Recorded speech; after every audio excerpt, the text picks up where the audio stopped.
दिवाली नजदीक थी। पूरे गांव में रौनक लग गई थी। बच्चे नए कपड़े मांग रहे थे और घर घर सजावट हो रही थी। इसी बीच बाजार में दो दुकानें खूब चर्चा में थीं। एक नाना जी की, जिनकी दुकान पर रंग बिरंगे गिफ्ट बॉक्स सजे थे, जिन पर बड़े बड़े अक्षरों में लिखा था Diwali fire crackers gift box, चक्री, फुलझड़ी, अनार। और दूसरी राखी की छोटी सी ईमानदार दुकान, जहां कम चीजें थी मगर हर पैकेट सही और भरोसेमंद था। बिट्टू नाम का बच्चा सुबह से माँ का दुपट्टा खींच खींच कर कह रहा था, मम्मी मुझे चक्री चाहिए, फुलझड़ी चाहिए और अनार भी, सब चलने वाले। माँ ने मुस्कुरा कर कहा, चल बेटा, अच्छे से लेंगे, पर पहले देख परख कर। बाजार पहुँचे तो नाना जी ने बड़ी मीठी आवाज में पुकारा, आओ आओ, दिवाली स्पेशल गिफ्ट बॉक्स, इसमें चक्री, फुलझड़ी, अनार सब है एक बॉक्स। पूरी मस्ती। पैकेट चमकदार था, कीमत भी तगड़ी, पर नाना जी ने कहा,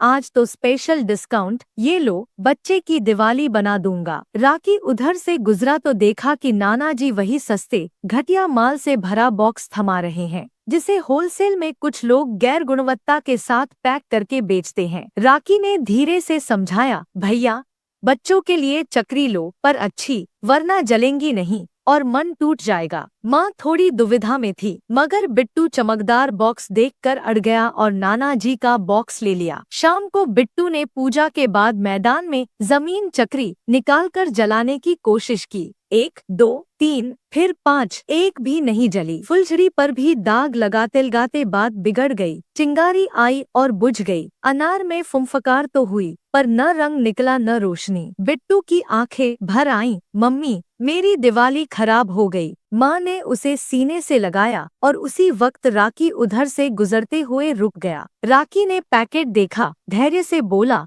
चलो दुकान चलते हैं, बात करके सुलझाते हैं। नाना जी की दुकान पर राखी ने शांति से कहा, ये सब नहीं जले, बच्चे का मन टूट गया, या तो बदल दो या पैसे लौटा दो। नाना जी ने भौहें तान दी। दुकान से बाहर निकलते ही जिम्मेदारी खत्म, पहले से बोल दिया था, नो रिटर्न, नो एक्सचेंज। भीड़ जमा होने लगी। कुछ लोग बोले, हमारे भी पैकेट वैसे ही निकले, क्या करें। बात गांव के चौपाल तक पहुंची और मुखिया जी ने कहा, सीधा टेस्ट होगा, तब फैसला होगा। गांव के मैदान में खुलेआम परीक्षण तय हुआ। राखी भी अपनी दुकान से वही आइटम ले आया, चक्री, फुलझड़ी और अनार। पहले जमीन चक्री का नंबर आया। टाइमर चालू हुआ। नाना जी की चक्री ने एक पल घूमकर दम तोड़ दिया। राखी की चक्री ने गोल गोल नाचकर पूरा मैदान रोशन कर दिया। बच्चों के चेहरे खिल उठे और 50 सेकंड से ज्यादा चली तो तालियां गूंज उठीं। फिर फुलझड़ी, नाना जी वाली फुस, 2 चिंगारियां और खत्म। राखी वाली ने सुनहरी बारिश बरसाई, छोटे छोटे तारे जैसे झरने लगे। आखिर में अनार, नाना जी वाला सिर्फ धुआं, राखी वाला ऊपर तक फूटा और रंग बिरंगी रोशनी से रात चमका दी।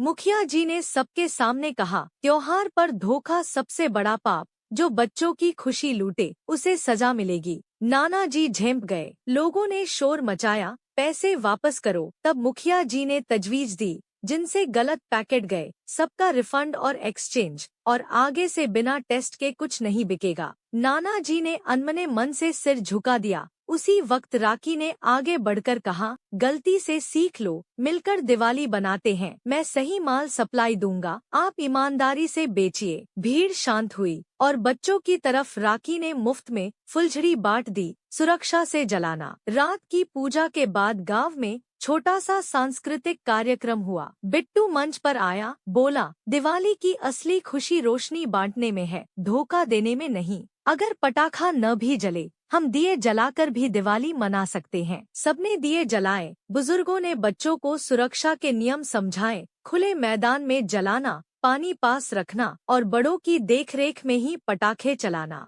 नाना जी धीरे धीरे भीड़ में आए, बिट्टू के पास झुके और बोले, माफ कर दो बेटा, इस बार से मेरी दुकान पर सिर्फ सही माल बिकेगा। बिट्टू मुस्कुराया, तो मेरी दिवाली अब सच में हैप्पी। अगले दिन राखी ने नाना जी की दुकान के सामने एक बोर्ड लगवाया, टेस्टेड क्वालिटी, चक्री, फुलझड़ी, अनार और दोनों ने मिलकर हर खरीदार को पहले डेमो दिखाना शुरू कर दिया। गांव के बच्चे फिर से उत्साह में आ गए। परिवारों ने मिलकर मिठाई बांटी और चौपाल पर फैसला लिखा गया, ईमानदारी सबसे बड़ा पटाखा है जिसकी रोशनी सबसे दूर तक जाती है। उस शाम जब आखिरी अनार आसमान में फूटा तो सबने महसूस किया कि असली दिवाली वही है जहां भरोसा जलता है, जहां हंसी फूटती है और जहां किसी के आंसू नहीं निकलते।